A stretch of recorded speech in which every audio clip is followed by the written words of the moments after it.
कक्षा 10 के विद्यार्थियों, मेरे चैनल में आप सभी का स्वागत है। आज मैं उपस्थित हूँ आपका हिंदी के अंतर्गत अनिवार्य संस्कृत अनियोक्ति विलासाह के अंतर्गत जो श्लोक दिए हैं उनका अर्थ लेकर, और बोर्ड की परीक्षा में आपका ये अवश्य आएगा, क्योंकि ये बोर्ड की परीक्षा की दृष्टि से पाठ अत्यंत महत्वपूर्ण है। तो आइए प्रारंभ करें। यूपी बोर्ड कक्षा 10 हिंदी अनिवार्य संस्कृत द्वितीय पाठ अनियोक्ति विलासा।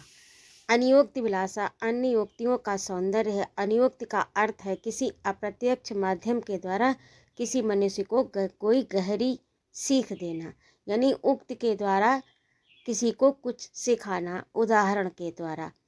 तो पहला श्लोक आपका है, नितराम नीचो अस्म इति त्वं खेदम कूपः कदापि मा कृथा अत्यंत सरस हृदयो यतः परेशान गुणग्रहीतासि। अब इसका अनुवाद है कि हे कुएं, मैं बहुत गहरा नीचा हूँ। नितराम माने अत्यधिक, नीचो यानी नीच, अस्मतीत मैं अत्यधिक नीचा और गहरा हूँ। आप श्लोक देखते जाइए। त्वं खेदम कॉपी, लेकिन तुम ये खेद मत करो। कूप, हे कुआं, तुम ये खेद मत करो, तुम ये पश्चाताप मत करो कि मैं अत्यंत नीचा हूँ।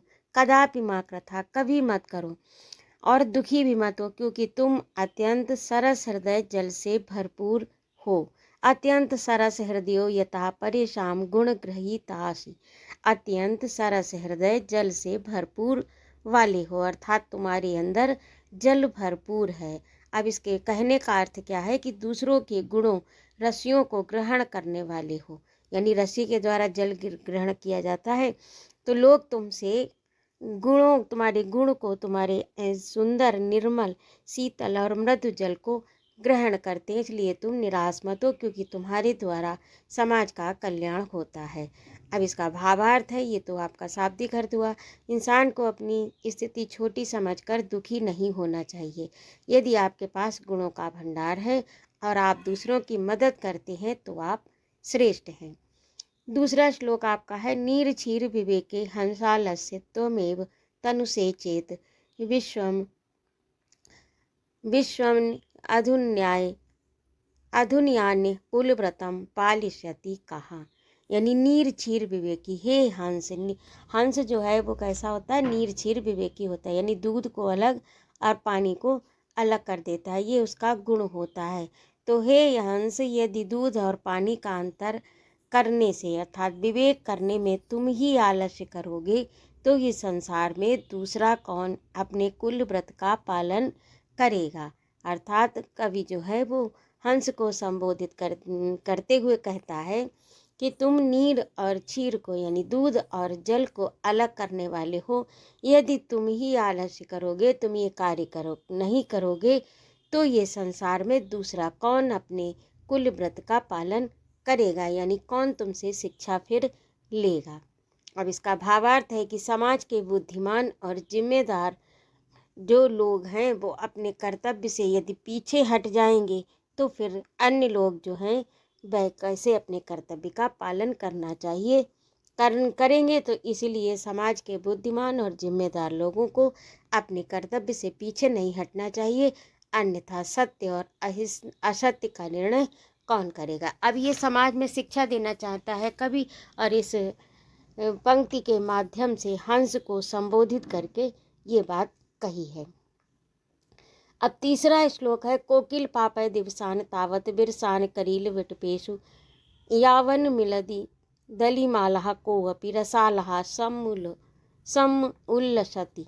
यानी हे कोयल, तब तक अपने इन नीरस दिनों को करील के पेड़ों पर बिता दो, जब तक कि भौरों के समूह से युक्त कोई आम का वृक्ष रसाल पल्लवित नहीं हो जाता। यानी जब तक आम का फल फले फूले नहीं, तब तक तुम इन करील के वृक्षों पर ही समय काट लो अपना, अर्थात बुरे वक्त में।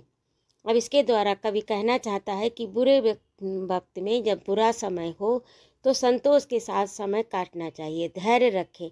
अच्छा समय अर्थात वसंत आते ही आपकी योग्यता की पहचान फिर से हो जाएगी, क्योंकि इससे पहले कोयल को कोई नहीं जानता। बसंत पर आने पर ही लोग उसे जानेंगे। तो जब तक बसंत नहीं आता है, जब तक अच्छा वक्त नहीं आता, तब तक आप इन करील के वृक्षों पर, करील का वृक्ष कांटेदार होता है और आम का वृक्ष रसीला, गंध युक्त, यानी उसमें सुगंध होती है, फला फूला सुंदर मधुर होता है।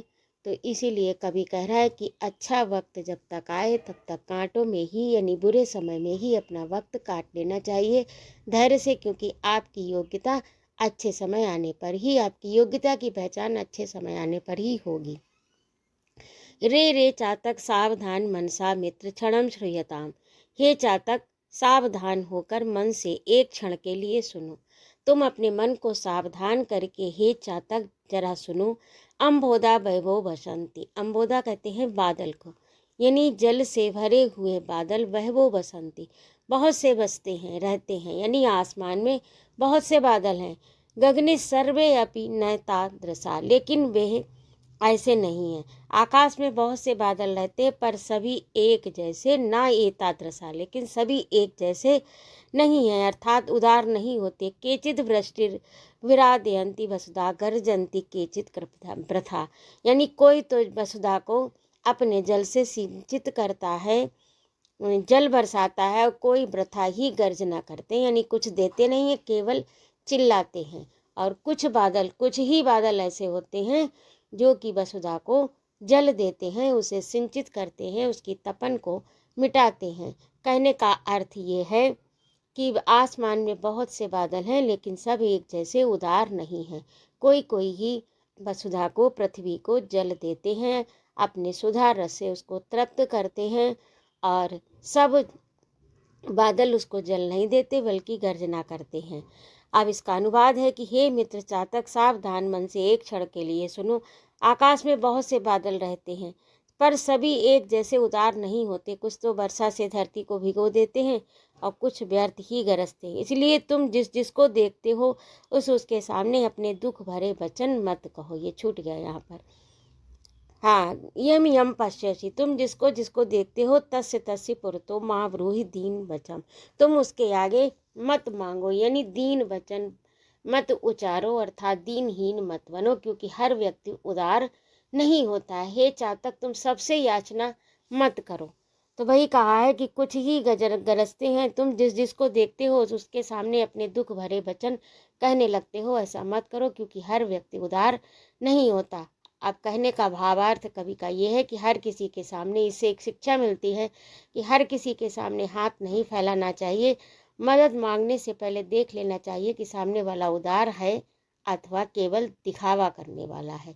जैसे आसमान में चलने वाले बादल सब एक जैसे नहीं है, कोई से केवल गर्जना करते हैं और कोई कोई ही हैं जो धरती को सराबोर करते हैं। इसलिए ऐसे ही समाज में लोग होते हैं, इसलिए अपने दुख को, अपनी याचना को सबके सामने प्रकट नहीं करना चाहिए, क्योंकि हर व्यक्ति उदार नहीं होता। व्यर्थ में ही दीन वचन नहीं उच्चारना चाहिए। ना वै ताड़नाथ तापनाद वही मध्य, ना वै विक्र्यात किल किलश्यमानो अहम अस्मि सुवर्णसि में मुख्य दुखम तदेकम यतो माँ जना गुंजया तोलयंती। सोना कहता है, ना तो मुझे पीटे जाने से, ना वह ताड़नाथ यानी पीटे जाने से, तापनाद यानी ताप जलाने से, ताप करने से, गर्मी देने से, यानी ना तो मैं पीटे जाने से दुखी हूँ, ना अग्नि में तपाए जाने से, वह मध्य यानी अग्नि के बीच में तपाए जाने से नहीं दुखी हूँ, ना वह विक्रिया, ना मैं बेचे जाने से ही, जो मेरा विक्रय किया जाता है उससे मुझे जरा सा भी दुख नहीं होता। मुझ सोने का मुख्य दुख तो केवल एक ही है। सुवर्ण में मुख्य दुखम तदेकम, सुवर्ण का, सोने का मुख्य दुख तद मने वह एक ही है। यतो माँ जना गुंजा तोलयंती, लोग जो हैं गुंजा से तुलना करते हैं, यानी रत्ती के तुच्छ दाने से, यानी सोना जो है रत्ती, गुंजा एक प्रकार का मोती जैसा छोटा सा होता है और जिसे गुंजा बोलते हैं, और गुंजा रत्ती भर उसकी नाप होती है। उसी के द्वारा सोना जब रत्ती भर तौला जाता है तो गुंजा से उसको तौला जाता है, वही उसका नाप होती है। तो वही कह रहा है कि मुझे ना तो तपाए जाने से कष्ट होता है, क्योंकि मैं तपने से अत्यधिक निखर जाता हूँ, और ना मैं पीटे जाने से, क्योंकि पीटे जाने से मैं एक नया आकार ले लेता हूँ। इन सब से मैं निखर कर आता हूँ, एक नया आकार लेकर आता हूँ, यानी मेरे व्यक्तित्व में एक अलग से चमक आ जाती है। और मैं बेचे जाने पर भी नहीं दुखी हूँ, क्योंकि मेरी कीमत सही होती है। मैं केवल एक बात से दुखी हूँ, क्योंकि मेरी तुलना जो है, यानी मुझे तौला कैसे जाता है, गुंजा से जो बिल्कुल तुच्छ है, जिसका कोई मोल नहीं है, गुंजा मोती का, तो उससे मेरी तुलना की जाती है, यानी उससे मुझे तौला जाता है। रत्ती भर जो नाप जब चाहिए होती तो गुंजा से तौला जाता है, तो रत्ती के तुच्छ दाने से करते हैं। अब इसका भावार्थ क्या है कि विद्वान व्यक्ति कष्टों से नहीं डरता, उसे दुख तब होता है जब उसकी तुलना किसी ओछे या अयोग्य व्यक्ति से की जाती है।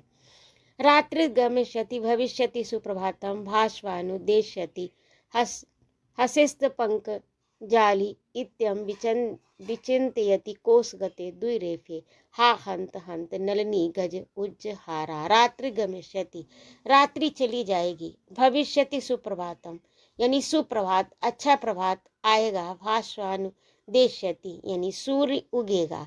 रात्रि जाएगी, अच्छा प्रभात आएगा और सूर्य उगेगा। पंकज जो है, कमलों का समूह खिलेगा। पंकजाल यानी पंकजों का समूह हसिस खिलेगा। इत्यम विचिंतयति, ऐसा सोचकर कोस गते द्विरेफे, कमल की पंखुड़ियों के में यानी कमल के कोस में बंद भमरा ये सोच ही रहा था कि रात्र बीत जाएगी, सुंदर सुबह होगी, सूर्य उदय होगा, कमलों का समूह खिलेगा। ऐसा मन में स्वप्न यानी मन में विचार कर रहा था। कौन विचार कर रहा था? भमरा। और भमरा कहाँ था? कमल के कोस में बंद था, यानी पंखुड़ियों के भीतर बंद था, क्योंकि रात्र में कमल की पंखुड़ियां बंद हो जाती हैं।